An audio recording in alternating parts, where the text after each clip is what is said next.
On ವಿಚಾರ ಮಾಡಿದ್ರೆ ಬೇರೆ ಆಗಿರುತ್ತೆ ಅಲ್ವಾ. ಅವನೇನ್ ಮಾಡ್ದ, ಕಾಡಲ್ಲಿ ಹೋಗ್ತಾ ಇದ್ದ. ಕಾಡಲ್ಲಿ ಹೋಗ್ತಿರ್ಬೇಕಾದ್ರೆ ಅಲ್ಲಿ ಒಬ್ಬ ವ್ಯಕ್ತಿ ಸಿಕ್ಕದ.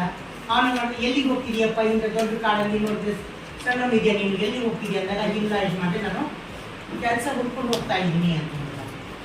ಏನ್ ಕೆಲಸ ಮಾಡ್ತೀಯಪ್ಪ ನೀನು, ಹುಡ್ಕೊಂಡು ಹೋಗ್ತೀನಿ, ಏನ್ ಕೆಲಸ ಮಾಡ್ತೀಯ ಅಂತ ಕೇಳ್ದ. ಅದಕ್ಕೆ ಅವ್ನು ಯಾವ ಕೆಲಸ ಆಗಲಿ ಏನಂತೆ, ನನಗೆ ಕೆಲಸ ಮಾಡಬೇಕು, ದುಡ್ಡು ದುಡಿಬೇಕು ಅಷ್ಟು ನನ್ನ ಉದ್ದೇಶ, ನಾನು ಕೆಲಸ ಮಾಡಬೇಕು ಅಂತ ಹೇಳ್ದ. ಹಾಗಿದ್ರೆ ಒಂದು ಕೆಲಸ ಮಾಡು, ನಮ್ಮ ಇಲ್ಲೇ ಗೊತ್ತಿರೋ ಒಂದು ಟಿಂಬರ್ ಇದೆ. ಟಿಂಬರ್ ಅಂದ್ರೆ ಗೊತ್ತಾ? ಟಿಂಬರ್ ಗಿಡಗಳನ್ನ ಕಡ್ದು ಅಡ್ಡೆ ಮಾಡಿರ್ತಾರೆ, ಒಳ್ಳೆ ಹಾಕ್ತಾ ಇರ್ತಾರೆ. ಅದು ಡಿಪಾರ್ಟ್ಮೆಂಟ್ ಇಂದ ಬಂದಿರುತ್ತೆ. ಅವ್ರು ಗಿಡ ಬಿದ್ದಿರೋ ಗಿಡಗಳನ್ನ ಕಟ್ ಮಾಡ್ಕೊಂಡು ಸೌರ್ ಬಿಟ್ಟು ತಗೊಂಡೋಗಿ ಒಂದು ಹಾಕಿದ್ರೆ ಆಕ್ಷನ್ ಆಗುತ್ತೆ. ಅದಕ್ಕೆ ಟಿಂಬರ್ ಅಂತ ಹೇಳ್ತಾರೆ. ಟಿಂಬರ್ ಯಾರ್ಡ್ ಅಂತ ಹೇಳ್ತಾರೆ. ಟಿಂಬರ್ ಯಾರ್ಡ್ ಅಲ್ಲಿ ಕೆಲಸ ಆಗಿದೆ ಅಂತ ಹೇಳಿದಾಗ ಆಯ್ಕೆ ಮಾಡ್ಕೊಂಡು ಹೇಳ್ತಾನೆ. ಕೇಳಿದ್ರೆ ಸ್ಟೋರಿ ಇದು. ಎಸ್, ಅವನೇ ಮಾಡ್ತಾನೆ.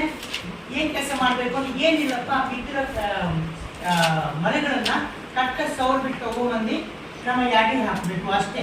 ನೀನು ಎಷ್ಟು ಗಿಡ ಕಡಿತೀನಿ ಅಷ್ಟು ನಿನಗೆ ಬೆನಿಫಿಟ್ ಇದೆ ಅಂತ ಹೇಳ್ತಾನೆ. ಅದಕ್ಕೆ ಅವನ ಮಾಡ್ತಾನೆ, ಹುಡುಗ ಆಯ್ತು ಹಾಗಿದ್ರೆ ಸರಿ ನಾನು ಮಾಡ್ತೀನಿ ಅಂತ ಹೇಳ್ತಾನೆ. ಅವನಿಗೊಂದು ಅದ್ಭುತವಾದ ಕೊಡ್ಡಿ ಕೊಡ್ತಾನೆ. ವೆರಿ ಶಾರ್ಟ್ ಆಕ್ಸ್ ಕೊಡ್ತಾರೆ, ಕೊಡ್ಲಿ ಕೊಡ್ತಾರೆ. ಅವನು ಮಾಡ್ತಾನೆ. ಫಸ್ಟ್ ದಿವಸ ಬೆಳಗ್ಗೆ ಕೆಲಸ ಮಾಡು ಆತುರ ಅಲ್ವಾ, ಆತುರ 6 ಗಂಟೆಗೆ ಹೇಗೆ ಹೋಗ್ತಾನೆ. ಬೆಳಗ್ಗೆಯಿಂದ 6 ಗಂಟೆಯಿಂದ ಸಂಜೆ 6 ಗಂಟೆ ತನಕ ಮರಗಳನ್ನ ಕಡಿತಾನೆ. ಎಷ್ಟು ಮರಗಳು ಕಡಿತಾನೆ ಗೊತ್ತಾ? 10 ಮರ ಕಡಿತಾನೆ. ಎಷ್ಟು? 10 ಮರ ಕಡಿತಾನೆ. ಕಡೆ ತಗೊಂಬಂದು ಯಾರಿಗೆ ಹಾಕ್ತಾನೆ.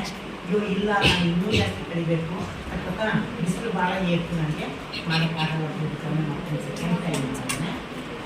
5 ಗಂಟೆಗೆ ಎದ್ದು ಹೋಗ್ತಾನೆ. 5 ಗಂಟೆಗೆ ಎದ್ದು ಹೋಗಿ ನಾವು ಅವ್ನು 8 ಮರ ಕಡಿತಾನೆ. ಎಷ್ಟು ಹೇಳಿ? 8. ಯಾಕೆ 8 ಕಡ್ದ? ಆಮೇಲೆ ಏನಾಗುತ್ತೆ, ಇಲ್ಲ ಇಲ್ಲ ಇದು ಬಹಳ ಸುಸ್ತಾಗ್ತದೆ, ನಾನು 5 ಗಂಟೆ ಅಲ್ಲ, ನಾನು 4 ಗಂಟೆಗೆ ಎದ್ದು ಹೋಗಿ ಕರ್ಕೊಂಡ್ ಬರ್ಬೇಕು ಅಂತ ಹೇಳಿ ಜೋನ್ ಮಾಡ್ತಾನೆ. 1 ಮಿನಿಟ್ ಬಿಡದೆ ನಾನು ಮರಗಳು ಕಡಿತಾನೆ.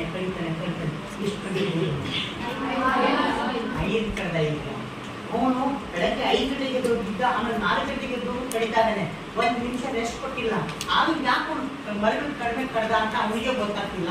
ಆಮೇಲೆ ಬರ್ತಾನೆ, ಅಲ್ಲಪ್ಪ ನೀನು ಕೆಲಸ ಮಾಡೋ ಹುಮ್ಮಸ್ ನೋಡಿದ ತಕ್ಷಣ ನಾವು ಏನೋ ಅಂದ್ಕೊಂಡಿದ್ವಿ, ಆದರೆ ನೀನು ಯಾಕೆ ಹಿಂಗೆ ಮಾಡ್ತಿದೀಯಾ, ಯಾಕೆ ಕಡಿಮೆ ಕಡಿತಿದೀಯಾ, ನೀನು ರೊಕ್ಕ ಬೇಡವಾದ್ರೆ ಏನು ಮಾಡಿದೀನಿ ಮಾಡಿದ್ರೆ 1-5 ನಿಮಿಷ ಕೂರಿಸಿದ್ದೀನಿ. ನಾನು ಮೊದಲಾದ್ರೂ ಒಂದು ಟಿಫನಾದ್ರೂ ಮಾಡಿದ್ದು, ಫಸ್ಟ್ ಡೇ, ಸೆಕೆಂಡ್ ಟಿಫನ್ನು ಮಾಡಿಲ್ಲ, 3 ದಿವಸ ಟಿಫನ್ ಮಾಡೋಕ್ಕೆ ಚಾನ್ಸೇ ಕೊಟ್ಟಿಲ್ಲ. ಅಷ್ಟು ಕಡಿದು ನಾನು ಇಷ್ಟೇ 5 ಕಳೆದಿದ್ದೀನಿ ಅಂತ ಹೇಳ್ತಾನೆ.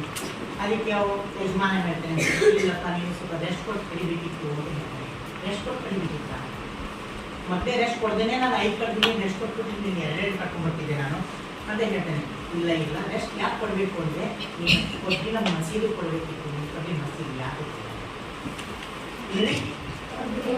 ಮಸೇ ಇಲ್ಲ, ಮಂಡ ಮಸಿನ ಕೊಟ್ಟಿಯಲ್ಲಿ ಎಷ್ಟೊತ್ತು ಏನಂತ ಕಡಿಯುತ್ತಾ ಅದು.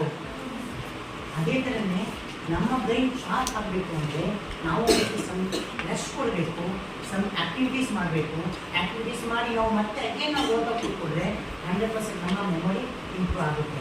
ನಾವೇನು ಮಾಡ್ತೀವಿ, ಯಾವಾಗಲೂ ಇವತ್ತು 100% ಮಾರ್ಕ್ಸ್ ಬರಲೇಬೇಕು ನನಗೆ ಅಂತ ಹೇಳಿ ಕೂತ್ಕೊಂಡು ಓದಿದ್ದೇ ಬೆಳಗ್ಗೆಯಿಂದ ಸಂಜೆವರೆಗೂ ಓದಿದ್ದೆ, ಮತ್ತು ಸಂಜೆಯಿಂದ ಮತ್ತು ಬೆಳಗ್ಗೆವರೆಗೂ ಓದಿದ್ದೆ ಮಾಡಿದ್ದೆ. ರೆಸ್ಟ್ ಕೊಡದೆ, ಮೈಂಡ್ ಸ್ವಲ್ಪ ರಿಲ್ಯಾಕ್ಸ್ ಕೊಡದೆ, ಮೈಂಡ್ ಶಾರ್ಪ್ ಮಾಡದೆ ಹೋದರೆ 100% ಮಾರ್ಕ್ಸ್ ಬರಲ್ಲ. ಗೊತ್ತಾಯ್ತಲ್ಲ? ಆಟದಲ್ಲಿ ಆಟ ಆಡಬೇಕು, ಓದೋ ಟೈಮಲ್ಲಿ ಓದಬೇಕು, ಓದಿದ್ದನ್ನ ಲಕ್ಷ್ಯ ಬಿಟ್ಟು ಓದಬೇಕು, ಮತ್ತು ಅದು ಮೆಮೊರೈಸ್ ಮಾಡಬೇಕು. 1 ಸರಿ ಓದಿದ್ದು 4 ಸರಿ ಬರೀಬೇಕು. ಅವಾಗ ನೀವು 10 ಸರಿ ಓದಿದಷ್ಟೇ ಆಗುತ್ತೆ. 1 ಪ್ಯಾರ ಓದ್ತೀರಾ, 1 ಪ್ಯಾರ ಓದಿದ ತಕ್ಷಣ ಅದನ್ನು ಅರ್ಥ ಮಾಡ್ಕೊಳ್ಳಿ, ಅದನ್ನು ಬರೀ. ಸೆಕೆಂಡ್ 2ನೇ ಪ್ಯಾರ ಓದ್ತೀರಾ, ಅದನ್ನು ಅರ್ಥ ಮಾಡ್ಕೊಳ್ಳಿ. ಬರೀಬೇಕಾದ್ರೆ 1ನೇ ಪ್ಯಾರ 2ನೇ ಪ್ಯಾರ ಸೇರಿಸಿ ಬರೀ. 3ನೇ ಸರಿ ಓದ್ತೀರಾ, 3ನೇ ಪ್ಯಾರ ಓದಿ ಅರ್ಥ ಮಾಡ್ಕೊಳ್ತೀರಾ. 1ನೇ ಪ್ಯಾರ 2ನೇ ಪ್ಯಾರ 3ನೇ ಒಂದ್ಸರಿ ನೀವು ವಿಜುವಲೈಸೇಷನ್ ಮಾಡ್ತೀವಿ. ಅಶೋಕ ಸಾಮ್ರಾಟ್ ಗೊತ್ತಲ್ಲ, ಯಾವಾಗ ಓದಿದ್ರಿ? ಏಕಲ್ ಓದಿದ್ರಿ. ಅವ್ರ ಗಿಡಗಳನ್ನ ಯಾಕೆ ರಸ್ತೆ ಬದಿಯಲ್ಲಿ ನೆಟ್ಟ? ಆಮೇಲೆ ಅಡ್ಡದಿಡ್ಡಿ ಹಾಕ್ಸಿಗಳಪ್ಪ ಬಿಟ್ಟು ರಸ್ತೆ ಸೆಂಟ್ರಲ್ ನೆಟ್ಬಿಟ್ಟಿದ್ರೆ ಲಾರಿಗಳು ಬಂದು ಡಿಕ್ಕಿ ಹೊಡ್ತಿದ್ದು, ಅದಕ್ಕೆ ಸೈಡಿಗೆ ಬಿಟ್ಟ ಅಂತಲ್ಲ. ಆಕ್ಚುಲಿ ಅವನು ನೆರಳಾಗಲಿ ಒಬ್ಬ ಪಾದಚಾರಿಗಳು, ಅವಾಗ ಪಾದಚಾರಿ ಇದ್ರು ಅಂದ್ರೆ ಅವು ಗಾಡಿಗಳು ನಡ್ಕೊಂಡು ಹೋಗೋದಕ್ಕೆ ನೆರಳಾಗಲಿ ಅಂತ ಇಟ್ಟಿದ್ದ. ಹೌದಲ್ಲ? ಇನ್ನು ಅದನ್ನ ನೀವೇನ್ ಮಾಡಿದ್ರಿ? ವಿಜುವಲೈಸೇಷನ್ ಮಾಡ್ಕೊಂಡ್ರಿ. ನೀವು ನಿಮ್ಮ ಮೈಂಡಲ್ಲಿ ಚಿತ್ರೀಕರಣ ಮಾಡಿದ್ರಿ. ಚಿತ್ರೀಕರಣ ಮಾಡ್ಕೊಂಡಾಗ ನಿಮ್ಗೆ ಎಲ್ಲರೂ ಈಸಿ ಆಗೋಗುತ್ತೆ. ಹೌದಲ್ಲ? ಅದೇ ತರ ರಾಮನ ಕಾಡಿಗೆ ಹೋದ ಯಾವಾಗ ಓದಿದ್ರಿ? ಸುಮಾರು ವರ್ಷಗಳಿಂದ ಓದಿದ್ರಿ. ಹೌದಾ? ಆದ್ರೆ ರಾಮನ ಕಾಡಿಗೆ ಹೋದ, ಹೌದು, ಅದನ್ನ ಎಷ್ಟು ವಿವರವಾಗಿ ವರ್ಣಿಸ್ತಾರೆ ಹೇಳಿ. ಅವನು ಕೌಶಲ್ಯ ಜೊತೆಯಲ್ಲಿ ಮಾತು ತಗೊಳ್ತಾನೆ. ಹೌದಲ್ಲ? ಸರಿ, ಕೈಕಿ ಜೊತೆಯಲ್ಲಿ ಮಾತು ತಗೊಳ್ತಾನೆ. ದಶರಥನ ಹೆಂಡತಿ ಕೈಕಿ ಇರ್ತಾರಲ್ಲ, ಅವಳ ಜೊತೆ ಮಾತು ತಗೊಳ್ತಾನೆ. ನಾನು ಭರತನಿಗೆ ರಾಜ್ಯಭಾರ ಮಾಡ್ಕೊಡ್ಬೇಕು, ಹಾಗಾಗಿ ನೀನು ವನವಾಸ ಹೋಗ್ಬೇಕು ಅಂತ ಹೇಳಿ ದಶರಥನಿಗೆ ಕೆಲವು 3 ವರ ಕೇಳಿರ್ತಾನೆ. ಇವೆಲ್ಲವೂ ಸೀಕ್ರೆಟ್ಸ್ ಅಲ್ಲಿ ಬರ್ತವೆ. ರಾವಣ ಕಾಡಿಗೆ ಹೋದನು, ಯಾಕೆ ಹೋದ ಅಂತ ಹೇಳಿದ ಅವನು ವನವಾಸಕ್ಕೆ ಹೋಗೋದು ಅಲ್ಲ. 10 ನಂಬರ್ ಆನ್ಸರ್ ಬರೀಬೇಕು ಅಂದಾಗ ನೀವು ಇವೆಲ್ಲವೂ ಸೇರಿಸ್ಕೊಂಡು ಬರೀಬೇಕು. ಇವೆಲ್ಲ ವಿಜುವಲೈಸೇಷನ್ ಮಾಡ್ಕೋಬೇಕು. Visualisation best technique to get 100% marks. ಹೌದಲ್ಲ? ತಗೋಬೇಕು, ಬಿಡಬೇಕು ಅಂತ ಬಿಡಬೇಕು. ಸೌಂಡ್ ಬರಬೇಕು ಜೋರಾಗಿ. ಎಷ್ಟು ಜೋರ ಸೌಂಡ್ ಬರುತ್ತೆ ಅಷ್ಟು ವೈಬ್ರೇಷನ್ ಜಾಸ್ತಿ ಆಗುತ್ತೆ.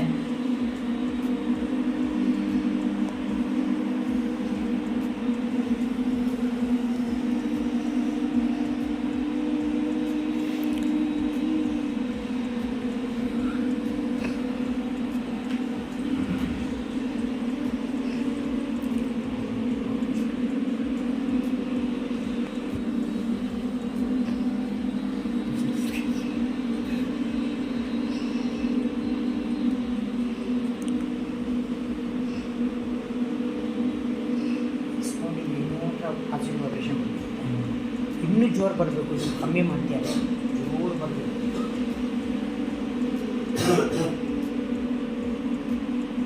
ದುಂಬಿಗಳು ಹೋದಂಗೆ ಫೀಲ್ ಆಗುತ್ತೆ.